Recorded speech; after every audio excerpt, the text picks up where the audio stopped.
할렐루야. 하나님께서 오늘도 귀한 하루, 감사한 하루 허락하여 주셨습니다. 우리 다 함께 기도함으로 12월 11일 수요일 매일 주심 기도회 하나님 앞에 드립니다. 살아계신 아버지 하나님, 너무나 감사합니다. 하나님께서 살아계셔서 우리로 하여금 살아있음을 알게 하여 주시고, 주님 앞에 눈을 뜨고 호흡을 내뱉고 하나님 앞에 감사함으로 나오게 하시니 감사를 드립니다. 하나님, 작고 작은 우리를, 부족하고 연약한 우리를 이끌어 주시고 동행하여 주시고 하나님 전에 나오게 하시고 하나님 믿게 하시고 하나님 생각나게 하시니 너무나 감사드립니다. 그런 와중에 오늘도 환우들을 위하여 기도하오니 하나님, 나보다 남을 더 낮게 여기는 마음으로, 더 돌보는 마음으로 중보하며 기도하는 오늘 아침 되게 하여 주시옵소서. 하나님, 지난날에 정차하던 중에 뒤에서 25톤의 큰 트럭이 와서 추돌 사고를 당한 우리 가정이 있습니다. 너무나 다행스럽게 타박상 정도만 입어서 또 뒤에 앉은 부모님들도 큰 어려움 없이 병원 치료만 받고 계십니다. 큰 사고 가운데에서 정말 능히 구해주신 하나님께 감사를 드리며 또 다른 이런 일이 없도록 주님 모든 우리 지체들을 붙잡아 주시옵소서. 또 교통사고의 또 어려움은 그 후유증에 있는데 태어나고 난 이후에도 별다른 후유증 없이 완쾌될 수 있도록 우리 모든 가족들 가운데 함께하여 주시옵소서. 하나님, 특히나 이 겨울철 많은 사고가 있고 또 빙판길이 있고 많은 어려움이 있는 그런 교통의 일정인데, 하나님, 우리 노부터 덕속의 모든 식구들 운전을 하고 또 걸어나가는 모든 순간 가운데에서 그 어떤 사고도 일어나지 않도록 능히 붙잡아 주시옵소서. 하나님, 우리 교회를 위해서 기도하기는 또 청년부를 위해서 기도합니다. 2월에 베트남으로 단기 선교를 떠나는 17명의 우리 청년들이 있습니다. 한 명 한 명 다 붙잡아 주셔서 비행기 티켓을 준비하고 또 비행의 여정을 가고 또 그곳에서 집 짓기를 일하며 또 어린이 사역을 할 때에 주님 모든 준비 과정과 또 기도 과정과 또 훈련을 받는 과정에서 하나님 먼저 하나 되게 하시고 하나님 앞에 무릎 꿇게 하여 주시고 모든 손과 발과 내뱉는 말과 생각하는 것이 하나님을 위하고 선교지를 위할 수 있도록 인도하여 주시옵소서. 선교를 가는 것은 여행이 아니라 하나님 앞에 훈련받는 기간이며 또 하나님의 일꾼으로 쓰임 받는 데에 능히 또 기다리는 기간입니다. 하나님, 이 단기 선교를 헛되이 보내지 않게 하여 주시고 인생의 귀한 경험으로 자리 잡고 더욱더 하나님 자녀로 하나님의 군사로 온전히 훈련받을 수 있도록 주님 긍휼을 베풀어 주시옵소서. 인도하시는 목사님들 가운데 함께하여 주시고 오가는 모든 과정 가운데에서 누구도 털끝 하나 다치지 않도록 주님 붙잡아 주시옵소서. 하나님, 또한 머나먼 이 선교적 여행을 떠나는 우리 교회의 발걸음도 주님 역사하여 주시옵소서. 덕소의 발걸음도 이제까지 인도해 주셨는데 앞으로 언제 어디에서든지 함께하실 주님만 믿고 나아가오니 하나님, 우리 가운데 긍휼을 더하여 주시고 하나님의 임재를 늘 체험하게 하여 주시고 언제 어디서든지 예배 공동체로, 선교 공동체로, 정의와 공의를 세워나가는 공동체로 주님 인도하여 주시옵소서. 하나님, 한국교회의 본이 되게 하여 주시고 주변의 교회로부터 낙심한 자, 또 복음을 들어보지 못한 자들에게 소망이 되고 빛이 되는 귀한 교회로 우리를 세워 주시옵소서. 내가 곧 교회고 교회가 하나님이 바라시는 귀한 그 공동체임을 아오니 나 한 사람으로 인하여서 교회가 잘 바뀌게 하여 주시고 하나님의 영광을 드러내는 우리 교회 공동체 되도록 인도하여 주시옵소서. 하나님, 오늘도 우리의 어두운 눈을 열어서 주의 말씀에서 놀라운 것을 보게 하여 주시며 정의와 공의를 외치는 선지자의 외침이 우리 마음속 가운데 온전히 울려 퍼질 수 있도록 인도하여 주시옵소서. 말씀을 읽어 나갈 때마다 또 그 말씀을 통하여 기도할 때마다 그 기도를 통하여 우리의 삶의 모습들을 걸어갈 때마다 하나님 동행하여 주시고 잘하였다 칭찬하여 주시고 또 우리가 실수하여 비틀거릴 때마다 하나님 붙잡아 주시옵소서. 하나님, 우리의 모든 삶 가운데 함께 하심을 믿사옵고 예수님의 이름으로 기도하옵나이다. 아멘. 하나님 말씀은 구약성경 아모스 6장 1절에서 14절입니다. 아모스 6장 1절에서 14절 말씀 우리 교독하시고 14절은 같이 읽겠습니다. 화 있을진저 시온에서 교만한 자와 사마리아 산에서 마음이 든든한 자 곧 백성의 머리인 지도자들이여 이스라엘 집이 그들을 따르는도다. 너희는 갈레로 건너가 보고 거기에서 큰 하마스로 가고 또 블레셋 사람의 가드로 내려가라. 너희가 이 나라들보다 나으냐? 그 영토가 너희 영토보다 넓으냐? 너희는 흉한 날이 멀다 하여 포악한 자리로 가까워지게 하고 상아상에 누우며 침상에서 기지개 켜며 양떼에서 어린 양과 우리에서 송아지를 잡아서 먹고 비파 소리에 맞추어 노래를 지절거리며 다윗처럼 자기를 위하여 악기를 제조하며 대접으로 포도주를 마시며 귀한 기름을 몸에 바르면서 요셉의 환난에 대하여는 근심하지 아니하는 자로다. 그러므로 그들이 이제는 사로잡히는 자 중에 앞서 사로잡히리니 기지개 켜는 자의 떠드는 소리가 그치리라. 만군의 하나님 여호와의 말씀이니라. 주 여호와가 당신을 두고 맹세하셨노라. 내가 야곱의 영광을 싫어하며 그 궁궐들을 미워함으로 이 성읍과 거기에 가득한 것을 원수에게 넘기리라 하셨느니라. 한 집에 10사람이 남는다 하여도 다 죽을 것이라. 죽은 사람의 친척 곧 그 시체를 불사를 자가 그 뼈를 집 밖으로 가져갈 때에 그 집 깊숙한 곳에 있는 자에게 묻기를 아직 더 있느냐 하면 대답하기를 없다 하리니 그가 또 말하기를 잠잠하라. 우리가 여호와의 이름을 부르지 못할 것이라 하리라. 보라, 여호와께서 명령하심으로 타격을 받아 큰 집은 갈라지고 작은 집은 터지리라. 말들이 어찌 바위 위에서 달리겠으며 소가 어찌 거기서 밭 갈겠느냐. 그런데 너희는 정의를 쓸개로 바꾸며 공의의 열매를 쓴 쑥으로 바꾸며 허무한 것을 기뻐하며 이르기를 우리는 우리의 힘으로 뿔들을 취하지 아니하였느냐 하는도다. 다 함께 만군의 하나님 여호와의 말씀이니라. 이스라엘 족속아, 내가 한 나라를 일으켜 너희를 치리니 그들이 하맛 어기에서부터 아라바 시내까지 너희를 학대하리라 하셨느니라. 아멘. 네, 아모스서 정의와 공의를 외치는 선지자의 외침을 매일같이 듣고 있습니다. 또 예전 유행어죠. 우리 한 3, 4년 전에 유행어인데요. 시국이 시국인지라. 그렇죠. 우리 코로나 때도 이런 얘기 많이 했는데 시국이 시국인지라 오늘 말씀도 우리에게 큰 울림이 있을 것 같습니다. 어제까지는 화 있을진저 첫 번째로 화가 선포되면서 정의와 공의를 메마르게 하는 자들에게 또 여호와의 날을 가볍게 여기는 자에게 아모스의 화 선포가 있었고요. 오늘은 두 번째 화 있을진저 두 번째 화 선포인데요. 그 대상들은 바로 이스라엘의 지도자들입니다. 이스라엘의 영적 지도자들에게 화 있을진저 두 번째 화가 선포됩니다. 1절 말씀을 보면 그 대상자들이 나오는데요. 읽어보면요.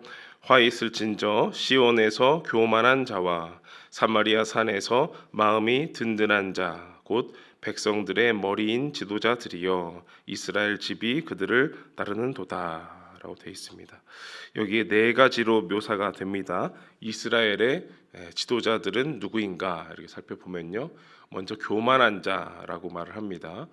교만한 자를 조금 더 쉽게 풀어보면 편안하고 안일한 자, 그 스스로가 편안하고 안일하게 있는 사람을 교만한 자라고 하고요. 또 마음이 든든한 자라고 하면 자신을 믿는 자신만만한 사람 이렇게 볼 수 있습니다. 자신을 믿는 자신만만한 사람. 그리고 백성들의 머리인 지도자들이라고 했는데 여기 있는 그 백성들이라고 하는 것은 열방 백성들을 의미합니다.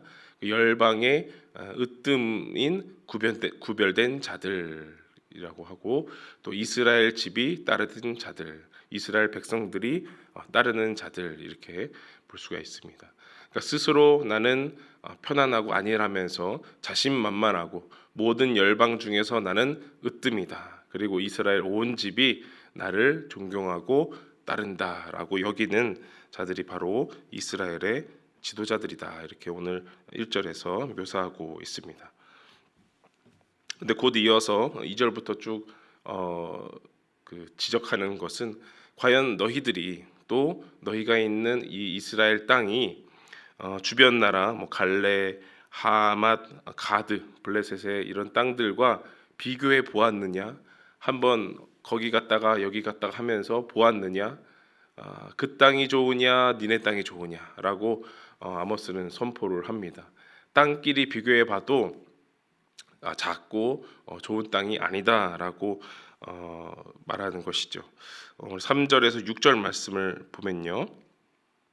너희는 흉한 날이 멀다 하여 여호와의 날 심판의 날이 멀다 하여서 포악한 자리로 가까워지게 하고 상아상에 누우며 침상에서 기지개 켜며 또 양떼에서 어린 양과 우리에서 송아지를 잡아서 먹고 비파 소리에 맞추어 노래를 지절거리며 다윗처럼 자기를 위하여 악기를 제조하며 그런데 다윗처럼 살지 않았다는 것이죠.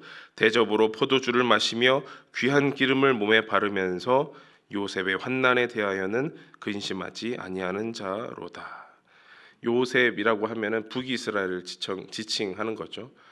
백성들의 환난에 대해서는 전혀 무관심하면서 자기 몸을 위해서는 포도주와 기름을 아끼지 않는 자들, 또 그들을 약한 자들을 약탈하여서 상하 침대에 누워서 사는 자들 이렇게 말을 합니다. 당장 나에게 재앙의 날은 오지 않을 것이니까 흉한 날은 오지 않을 것이니까 사람은 포악해집니다.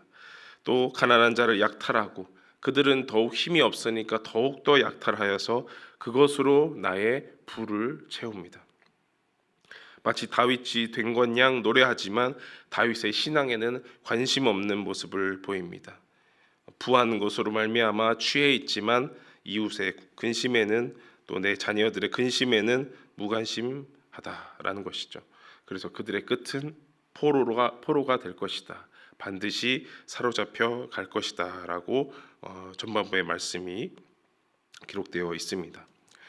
자신 스스로 교만하고 또 내가 자신만만하고 열방 중에서 가장 으뜸으로 구별되었다라고 하였지만 그 사실은 비교도 안 되는 땅이며 그 비교도 안 되는 땅에서 포악하게 자리 잡은 자들이 이스라엘의 지도자들이다라는 것이죠.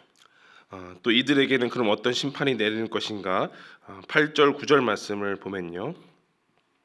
만군의 하나님 여호와의 말씀이니라 주 여호와가 당신을 두고 맹세하셨노라. 내가 야곱의 영광을 싫어하며 그 궁궐들을 미워하므로 이 성읍과 거기에 가득한 것을 원수에게 넘기리라 하셨느니라. 한 집에 10사람이 남는다 하여도 다 죽을 것이라. 야곱의 영광은 무슨 말입니까? 성전이겠고 하나님께서 세워주신 그 공동체 자체라고 할 수가 있겠습니다. 그런데 이 야곱의 영광을 싫어한다.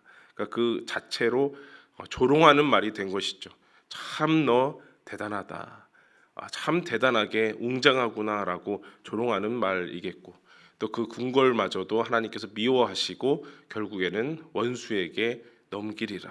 또 한번 포로 예언의 말씀이 올라와 있습니다. 또 9절에는 죽음에 대한 예언, 한 집에 10사람이 가득하여도 그 가운데 남은 자가 없을 것이다라고 하면서 죽음의 명령까지 예언까지 말씀하십니다. 근데 이제 그 뒤에 나오는 이제 10절을 보면은 그 10사람이 그 집에서 다 죽지 않았습니까? 그러니까 그 궁궐들에서 대단한 성읍에서 사람이 다 죽어서 이제 그 죽은 시체들을 처리하려고 친척들이 오는 것입니다. 그래서 죽은 자들의 그 뼈를 꺼낼 때에 집 깊숙한 곳에 있는 사람에게 묻습니다. 뼈가 더 있느냐? 죽은 자가 더 있느냐라고 하면 없다라고 이제 말을 하는 것이죠. 살아남은 자가 없다라는 겁니다. 그 무너진 집에서 하나님께서 싫어하시는 그 궁궐 속에서 다 죽을 것이다. 남은 자가 없다라고 합니다. 그러면서 10절 끝에 보니까 이런 말이 있어요. 우리가 여호와의 이름을 부르지 못할 것이라. 다 죽은 마당에 여호와의 이름을 부를 사람도 없을 것이고, 또 그들이 교만하고 안일하게 살아왔는데 여호와의 이름을 불렀다 한들 또 더 큰 재앙이 있을 수 있기 때문이죠. 그래서 타격을 받아서 큰 집이 무너질 것이다라고 말씀을 계속해서 증거합니다. 과연 그들이 이루어낸 궁궐들이나 큰 나라, 넓은 나라는 과연 어디로부터 온 것인가 우리에게 궁금증을 가지게 하는 것이죠. 이런 질문을 던질 수 있습니다. 누가 힘을 가진 자인가? 누가 힘을 가진 자인가? 보면은 12절 말씀 보면요. 12절 13절 계속 보면 말들이 어찌 바위 위에서 달리겠으며 소가 어찌 거기서 밭 갈겠느냐. 그러니까 말과 소를 헛되이 모는 사람들이겠고, 그런데 너희는 정의를 쓸개로 바꾸며 공의의 열매를 쓴 쑥으로 바꾸며. 13절 허무한 것을 기뻐하며 이르기를 우리는 우리의 힘으로 뿔들을 취하지 아니하였느냐 하는도다. 그러니까 이 사람들은, 이스라엘의 지도자들은 자신 스스로 이것을 이루어냈고 내가 힘이 있다라고 말을 한 겁니다. 그런데 실상은 정의와 공의를 땅에 떨어뜨린 자들이다. 그런데 무엇을 기뻐하였다라고 합니까? 13절에 허무한 것을 기뻐하였다라고 합니다. 허무한 것은 히브리어로 로데바라고 합니다. 그러니까 하나님의 말씀이 아니다라는 거죠. 말씀이 아니다. 좀 더 깊게 얘기하면 실체가 없다. 쉽게 얘기하면 있는 것 같은데 없다라는 겁니다. 그게 허무한 것인데 마치 있는 것처럼, 마치 내가 이루어낸 것처럼 하지만 사실은 그 존재가 없는, 실체가 없는 것을 가지고 기뻐하였고, 거기에 뿔들을 자신의 힘으로 취하였다라고 하는데, 이 뿔이라는 말도 이제 힘이라는 것입니다. 내가 이 정도 힘이 있어서 이 정도의 영토를 확장했다. 내가 힘이 있어서 이 정도의 부를 내가 축적하였다라고 말을 하는 겁니다. 근데 실상은 그 부는 어떻게 축적을 했습니까? 가난한 자들의 것을 더욱 약탈하여서 내가 가진 것으로 뇌물을 주고, 그래서 내가 더 큰 부로 재판까지 좌지우지하고 억울한 자들의 송사까지도 다 굽게 만드는 그런 일들을 벌였다라는 것이죠. 누가 힘을 가진 자입니까? 부를 가진 자가 힘을 가진 자입니까?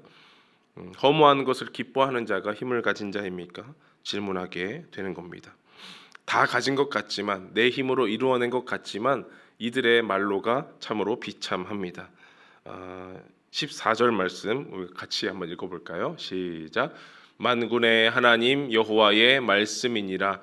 이스라엘 족속아, 내가 한 나라를 일으켜 너희를 치리니 그들이 하맛 어귀에서부터 아라바 시내까지 너희를 학대하리라 하셨느니라. 힘을 가진 것처럼, 모든 부를 가진 것처럼, 용맹한 것처럼 말하던 그 나라가 한 나라에 의해 망할 것입니다. 그 한 나라는 이스라엘 위에 있는 이제 아수르를 지칭하게 되는 것인데, 그 한 나라에 의해서 학대당하리라, 사로잡혀가리라, 이렇게 예언의 말씀이 있는 것이죠. 북이스라엘이 영토가 가장 넓었던 때가 여로보암 2세가 등극을 했을 때인데, 그때의 하맛 어귀에서부터 아라바까지 큰 그 영토를 차지했다고 합니다. 또 질문을 할 수가 있죠. 누구의 힘으로 얻은 땅인가? 누구의 힘으로 그렇게 큰 땅을 얻었는가라는 것이죠. 오늘 말씀들을 살펴보면서 종합적인 질문 한 가지를 한번 던져 보겠습니다. 우리 질문을 한번 스스로에게 던지는 마음으로 읽어보면 좋겠습니다. 시작. 내게 있는 것은 누구의 힘으로 얻은 것인가? 내게 있는 것은 누구의 힘으로 얻은 것인가? 내게 있는 것이 참 많습니다. 그것을 되돌아보고 우리가 연말에 참 감사 주일로도 지키며 감사도 하고 하는데 내게 있는 것이 내가 손꼽아 볼 수 있고 또 내가 손꼽지 못하더라도 내가 갖고 있고 내가 소유한 것이 과연 누구로부터 온 것인가, 누구의 힘으로 얻은 것인가라는 것이죠. 이것을 잘못 대상을 지정하면 허무한 것을 기뻐하는 사람이 될 수 있습니다. 말씀이 없는 것, 실체가 없는 것을 기뻐하면서 이것은 결국 내가 만들어냈구나. 살펴보니 결국 내 힘으로 이루어낸 것이구나. 다른 누군가가 아니라 내가 만들어냈고 우연히 생겼구나 라고 생각할 수가 있는데요. 그런 태도에 우리가 가장 바른 태도는 겸손한 태도이죠. 바로 나는 아무것도 아닙니다. 내게 있는 것은 오직 주님이 주셨습니다. 설사 내가 잘 모를지라도, 내가 갖고 있지만 모를지라도 그 모든 것 다 주님이 주신 것입니다 라고 겸손하게 고백하는 우리가 되어야 할 것입니다. 이것은 심판이 무서워서가 아니고요, 그것이 바로 실체이기 때문입니다. 그것이 우리의 존재 이유이고 그것이 우리의 믿음이기 때문입니다. 내게 있는 것은 다 주님으로부터 얻은 것입니다. 우리 주님은 결코 허무하지 않습니다. 여러분과 함께 계시는 우리 주님은 허무하지 않고 실체가 있으신 분이고 말씀이 있으신 분이고 우리로 하여금 누구의 힘으로 얻은 것인가 깨닫게 하시는 분이십니다. 그래서 그 믿음이 있을 때 내가 가진 것, 또 우리의 이웃이 가진 것, 또 우리의 사회가, 또 우리의 교회가 가진 것을 누가 주셨는지를 잘 알고 그 실체를 깨달을 때 우리 가운데 정의가 살아나고 공의가 살아나고 믿음이 회복될 줄을 믿습니다. 그래서 그것에 의지하여서 오늘도 기도하시며 주님, 내게 있는 것 누구로부터 왔는지 곰곰하게 생각나게 하시고 그 믿음과 그 삶으로 살아가게 하여 주시옵소서. 나는 아무것도 아닙니다 라고 고백하는 저와 여러분 되시기를 간절히 바랍니다. 기도하겠습니다. 살아계신 아버지 하나님, 오늘 말씀을 보면서 꼭 지도자들뿐만 아니라 내 마음 가운데 찌르는 말씀이 되었습니다. 내게 있는 것은, 내가 가진 것은 누구로부터 온 것입니까? 누구의 힘으로부터 생긴 것입니까? 나 자신으로 여겼던, 우연으로 생각하였던, 나의 공로로 생각하였던 지난날의 허무한 삶을 하나님 용서하여 주시옵소서. 그 모든 것 주님이 주셨음을 이 시간 믿음으로 다시 한번 고백하며 말씀이 있고 실체가 있는 주님만 바라보고 나아가게 하여 주시옵소서. 주님 앞에서 나는 아무것도 아닙니다. 겸손하게 나아가는 우리 모든 노프트 덕소교회 식구들 될 수 있도록 인도하여 주시옵소서. 그렇게 겸손한 마음으로 기도하며 나아갈 때에 하나님 우리의 삶을 주님으로 충만하게 채울 수 있도록 은혜를 베풀어 주옵소서. 주님만 의지하옵고 예수님의 이름으로 기도하옵나이다. 아멘. 계속해서 기도하며 나아가시겠습니다.